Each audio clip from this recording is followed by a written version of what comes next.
Okay, so Eddie's alive, which we kind of knew was coming. But how is he alive, and why is he a scientist instead of a detective? That is a big career change. So I wonder if he's suffering from some sort of amnesia or something. How did he become a scientist? I don't know. There's a lot of questions, and I'm hoping we get the answers.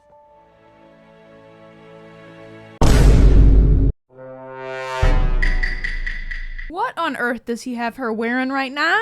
I thought the necklace was bad, but he just keeps, outdoing himself. This is another level. Like, why does he have her looking like a whole flamingo? Want to come over to the house and help me take this off?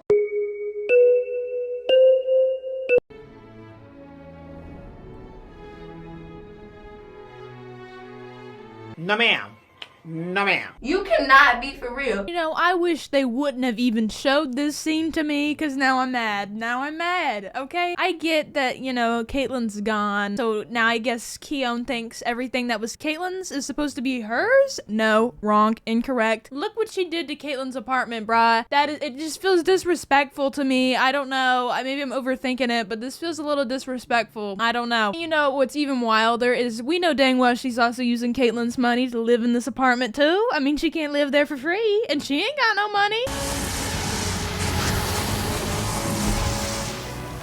You know, this scene is actually really interesting because over the years I have thought about kind of new aspects of Frost's powers that they could introduce, and I actually, in my mind, I was kind of like, it would be cool if she could teleport. That was one of the things that I hoped that they would eventually bring in, just because it makes sense for her to be able to do that given her power. But they killed her, so now we have to see Keone use this power instead of her, which is whatever, I guess. It is what it is. It is a really cool power set though, and I hope that we actually get to see Keone at least utilize it more than just in this scene. Dear sisters Caitlin and Frost. Who? I don't know. I have mixed emotions about her calling them her sisters. I mean, I know people, as soon as they hear that, they're like, well, you're all on board for Caitlyn and Frost to be sisters, and this is a similar situation. But, you see, Frost didn't replace Caitlyn. Frost was a part of Caitlyn. They worked together, Keone took over Caitlyn, and Caitlyn's not here anymore. So it doesn't really, and we've never seen them interact, so it's not really fair. It took years for Caitlyn and Frost to kind of start growing a bond together and becoming sisters, and there was just a lot of development and things. It would be one thing if they had all interacted, but they haven't. On for the last 9 months keeps bearing fruit in wonderful ways. This is definitely an interesting editing decision with the snow filters and the overlay of the text she's writing. I think that is a questionable way to edit this scene. I don't really like it that much. I feel like there's just a little bit too much going on. Also, I guess we are doing a time jump. She said the last 9 months, so I guess we have jumped forward a little bit now.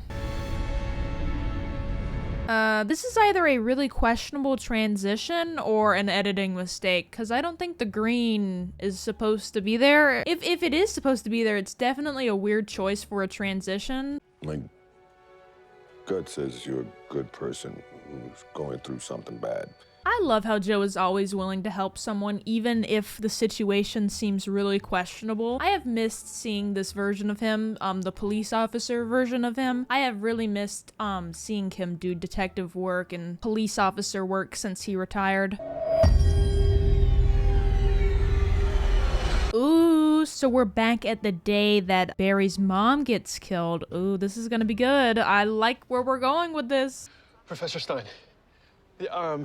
You don't know me. Pranking a physics expert with time travel. Who put you up to this? Oh, okay. We got a Professor Stein voice cameo. That is awesome. I'm so glad that we got this. I have missed having Professor Stein in any capacity in the Arrowverse over the past couple years since they killed him off, which I hated when they did that because he was a good character. But yeah, it's great to kind of circle back and kind of get to hear his voice again.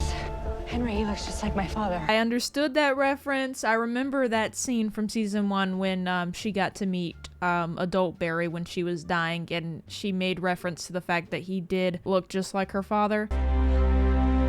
You look just like my father. I think that that's a cool little Easter egg. Henry, the boy needs to eat. It's great to be able to see more scenes of Barry's mom. She seems like such a sweet and genuine woman, and I imagine that she was a phenomenal mother to Barry. It is kind of great to see Barry be able to interact with her, just even if it is just for one more time. Did it feel good to have them care for you one last time? Did you feel loved? Did you feel like you had a family? The acting is so good. I have missed seeing the original Eobard. Don't get me wrong, I love Tom Cavanaugh as the Reverse Flash. He is phenomenal. He is a great actor. It's great to see him as the Reverse Flash, but it's also great to see the original Eobard because he can really act as well. Just the intensity that that is in this scene right now between them as they interact. This is so good. This might be one of the best episodes we've had in a long time. Say it. You win. I can't stop you. I really hope that we continue to get scenes like this and continue to have well-written storylines like this for the rest of this season. I know that the beginning part of the season was terrible, but the past 2 episodes of this show have actually been super, super good, and I'm really hoping we can continue this pattern until the end of the show, because if they can keep up with this writing right here in this episode, it'll be phenomenal. To have them back for just one more day, what I would say? I'd say your love made me who I am. I know your parents would have loved that. I'm glad that Barry was able to have a conversation like this with them. You can tell that he really needed it. And I think him being able to kind of have this conversation with his parents will help him find a little bit more peace about everything that happened. I know what happens today.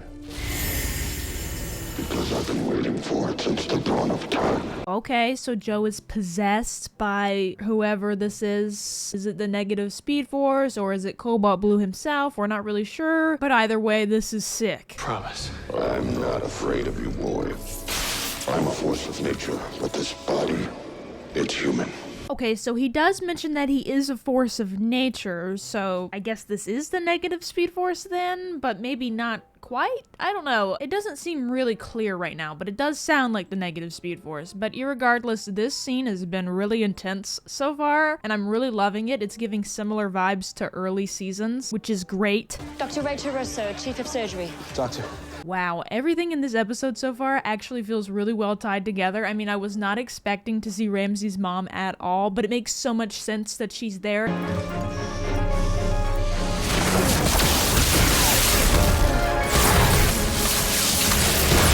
This entire fight scene was magnificent. It reminded me so much of like season 3 with a little bit of season 1 vibes sprinkled into it. I loved it. I wonder if being possessed by what I assume was the negative Speed Force will have any effect on Joe in the future. By the future, I mean obviously our present Joe, because this is the past. Or if everything will stay the same and it's like once you stop being possessed, you just go back to being normal. The one who reversed my entire life and dragged me into hell. And That's why you die tonight.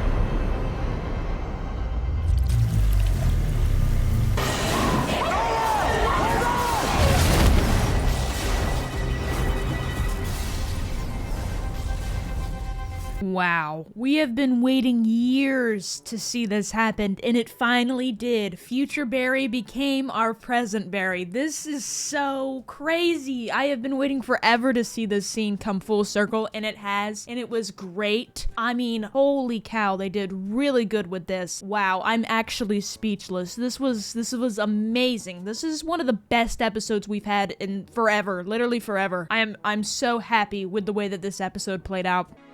And today brought me the peace I've been looking for ever since. What a powerful scene that this entire sequence was. I think it's great that Barry finally kind of got closure in a way for how everything turned out. Not necessarily closure, but more like an inner peace, like I was saying earlier in the video. So that was great. They knocked it out of the park with this. I, am glad that we are at least getting a few good episodes in this season, and I'm hoping that we can continue to get good episodes for the remainder of this season so that this show can really go out with a bang, because it has definitely disappointed me over the past couple of years with certain decisions that they've made. So I'm hoping that everything will end in a great way.